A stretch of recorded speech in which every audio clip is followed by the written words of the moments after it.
Cheen टपाक डम डम। For such coding related videos, subscribe to Code with AG. Hello coders, welcome to code with AG. कैसे हैं आप लोग? हम लोग फिर से मिले हैं अपने मीडियम टैग क्वेश्चन पे, जो है नेबरिंग बिटवाइज एक्सॉर। इस क्वेश्चन में आपको एक जीरो इंडेक्स एरे दे रखा है derived with a length n and is derived from by computing the bitwise XOR of adjacent values in binary array original of length n। Okay, तो एक array derive दे रखा है जिसकी साइज n है और वो बिटवाइज एक्सॉर किन adjacent values का है, एक बाइनरी एरे का ओरिजिनल जिसका नाम है वो, उसकी लेंथ भी हमारी n है। और हर वैल्यू कैसे डिराइव की गई है?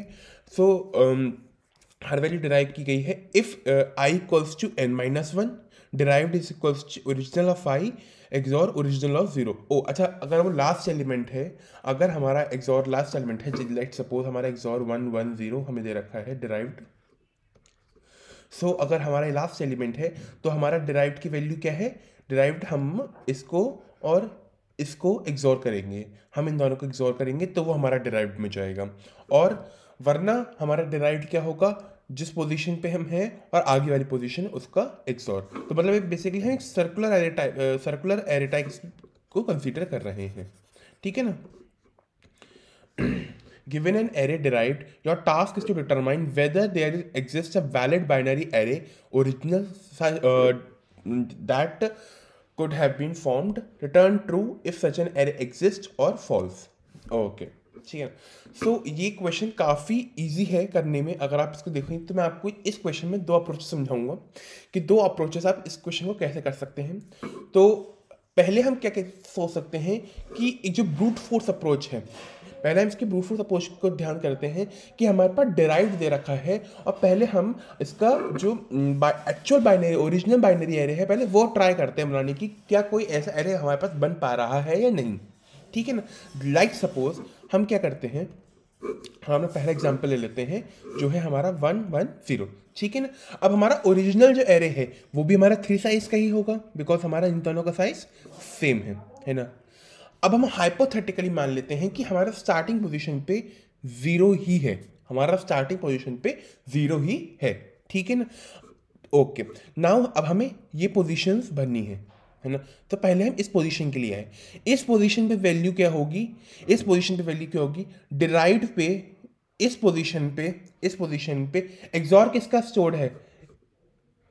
इस वैल्यू का और इस वैल्यू का, इन दोनों का एक्सॉर प्रेजेंट है, इन दोनों का एक्सॉर प्रेजेंट है।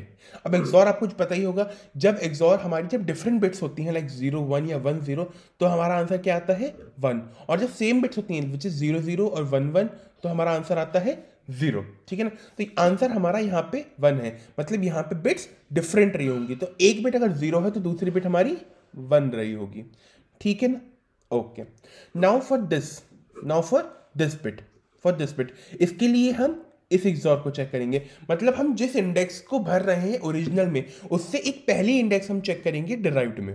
जैसे हम ये इंडेक्स भर रहे थे, हम फर्स्ट इंडेक्स भर रहे थे तो हम 0th इंडेक्स चेक कर रहे थे डिराइव्ड की, क्योंकि वो हमारी कवर हो रही थी और उसमें हमारा एक फिल्डअप मिल रहा था। अब यहाँ पे हमारा हम सेकेंड इंडेक्स को भर रहे हैं तो हमें फर्स्ट इंडेक्स को चेक करेंगे। यहाँ पे ये 1 है, ये 1 है, तो मतलब यहाँ पे बिट्स डिफरेंट रही होंगी।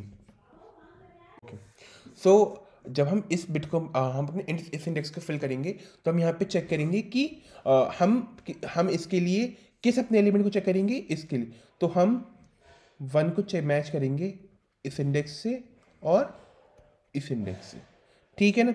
तो यहाँ पे हमारा 1 है, मतलब यहाँ पे भी हमारी एक डिफरेंट बिट आनी चाहिए 1 से, तो 1 से डिफरेंट बिट 0, ठीक है ना। तो आपने हमने एरे फिल कर दिया।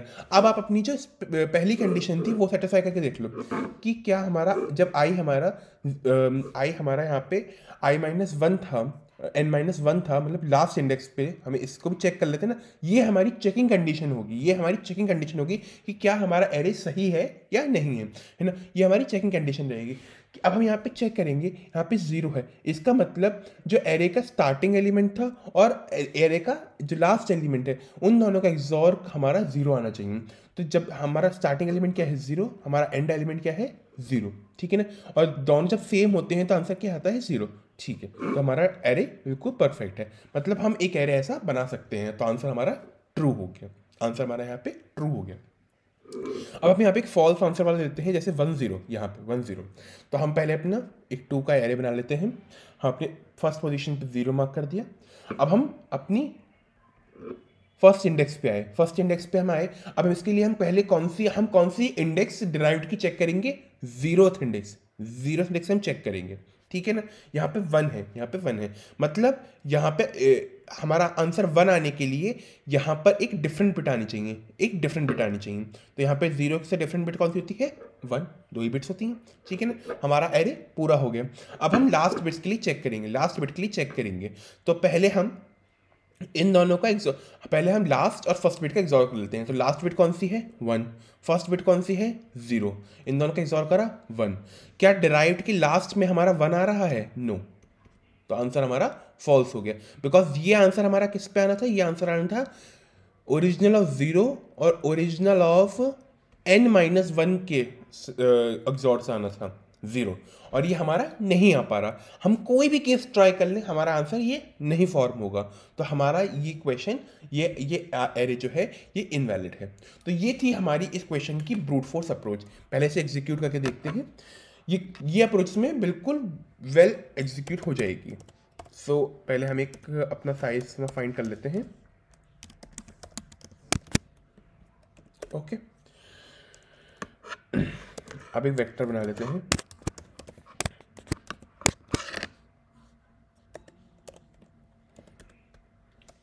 और अपने वेक्टर के फर्स्ट एलिमेंट में हम 0 मार्क हमने यहाँ पे कर दिया।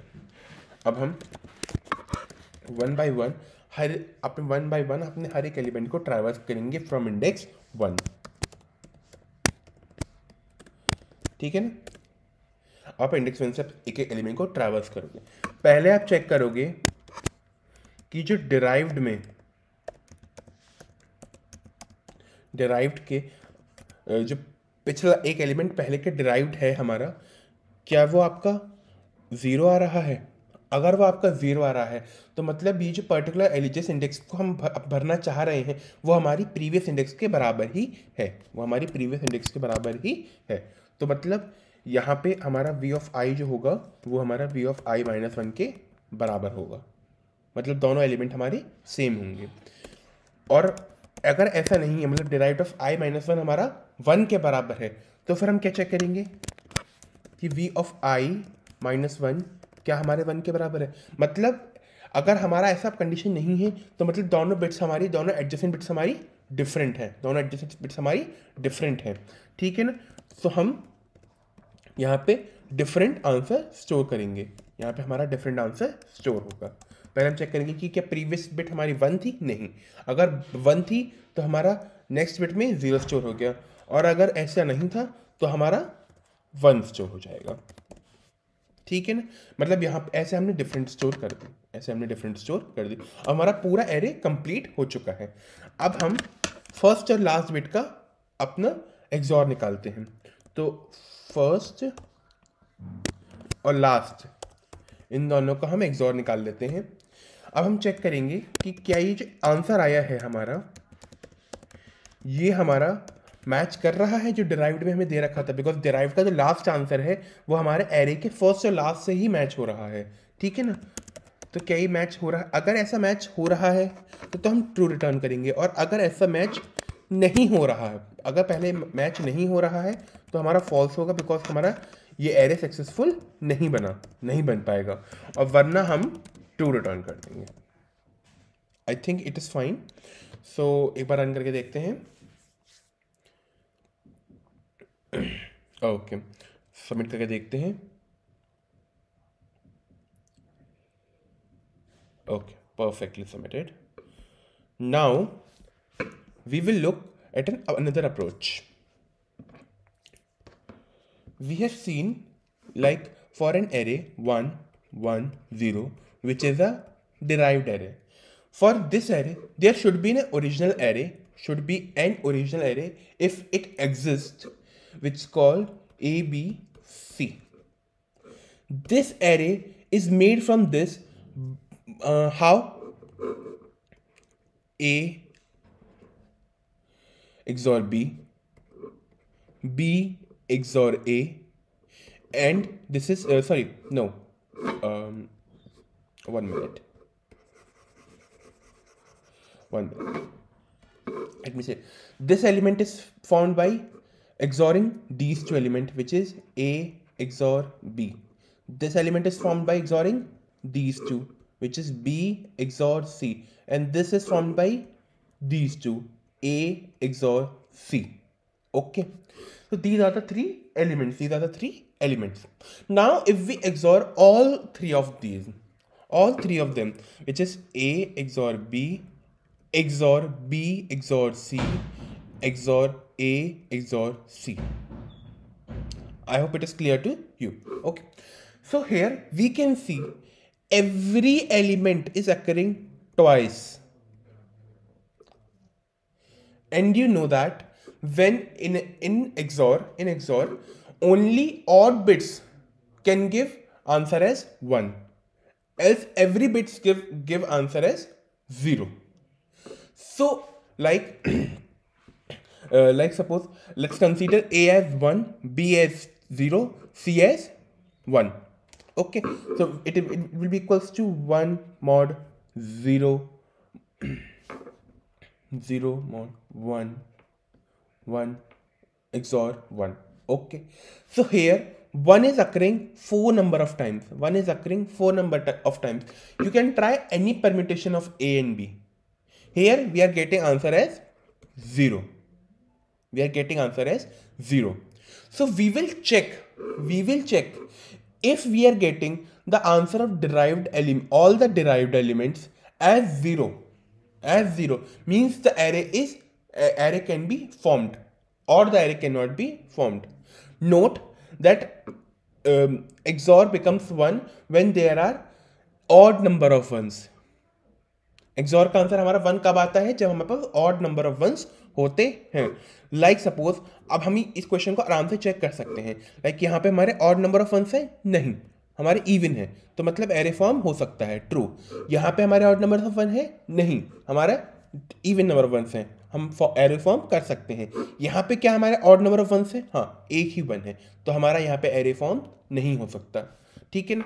इसका मतलब क्या है कि डिराइव्ड के जब भी हम सारे एलिमेंट्स का एक्सॉर करेंगे तो हमारा आंसर हमेशा 0 आना चाहिए, अगर हमारा वो एक ओरिजिनल एरे का से डिराइव्ड हुआ है तो.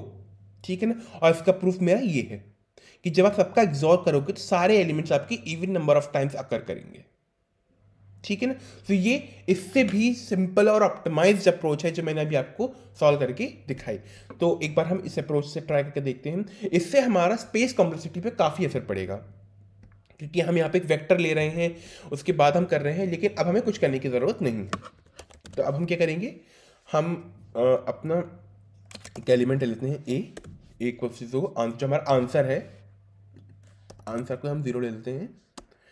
अब 1 बाई 1 हम अपने हर एलिमेंट को इससे एक्सॉर करेंगे. Derived size. अब एक एक करके सब एलिमेंट्स का एक्सॉर करोगे. डिराइव्ड ऑफ आई. अब आप फाइनल आंसर चेक करो. If answer is equals to 0, return true, else return false. ठीक है ना. रन करके देखते हैं. परफेक्ट. सबमिट करके देखते हैं इसे.